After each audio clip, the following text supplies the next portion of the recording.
ሙስሊም ተመልከት በዲናችን ላይ ያለው የቂን እንዴት እንደመጣ አንደኛ ከአላህ ነው። አስባቡን ግን ተመልከት ይህን ቁርአን የሚያነበውን ሰው ብዛት ያልኩ አረበኛን ማያውቁ ነው የሚያነቡት። የሕፍዙን አጀት ተመልከት። ከዛ ዝቅ ብለህ ደግሞ ስትመጣ አረበኛ የማያውቁ ልጆች እያነበቡት ነው። እስኪ የማያውቅ ሰው እንዴት ይነበባል? ይሄ ለአላህ እንዲሰራ ስላመጣው እንደዚህ አድርጎታል። ይሄ ምስጢር አድርጎበታል። ይሄ አምላካዊ የአምላኩ ይሄን ትክክለኛ ይሄን ዩኒቨርስ የፈጠረው ትክክለኛው ፈጣሪ አምላክ ጌታ መጽሐፍ ባይሆን ይሄን ይሰራል? ልቦለድ ይሄን ይሰራል?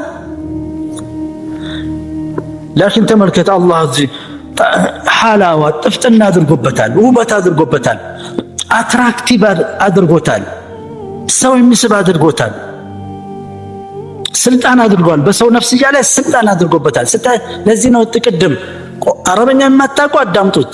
አንደኛ አላህ ትእዛዝ ነው። ሁለተኛ ሐታ አረበኛም ባው አረብም ቢሆን ሰውየው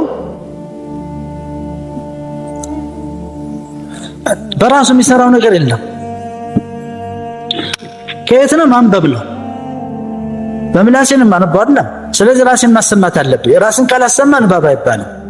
هذا ተአሙል ነው የሚባለው። ሌላ ነገር ፈልገህ እሱም አጅራለሁ። ግን ይሄኛው ነው ዒባዳ ያደረገን አላህ በማንበቡ ነው።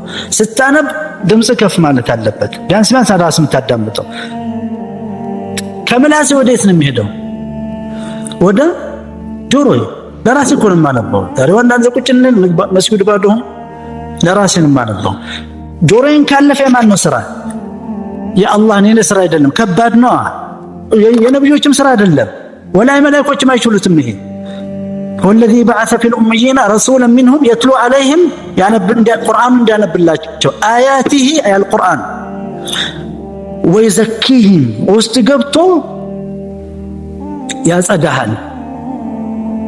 ውስጥ ገብቶ ያጥበሃል፣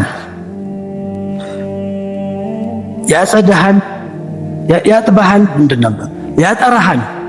ካለብህ ካላጠራ ምንድነው የምትሆነው? አውሬ ነው የምትሆነው። እንስሳ ትሆናለህ።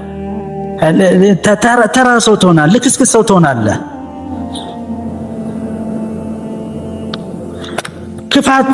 በክፋት የተሞላ በተንኮል የተሞላ ሰው ትሆናለህ። መጥፎ ትሆናለህ። አስቀያሚ ሰው ትሆናለህ።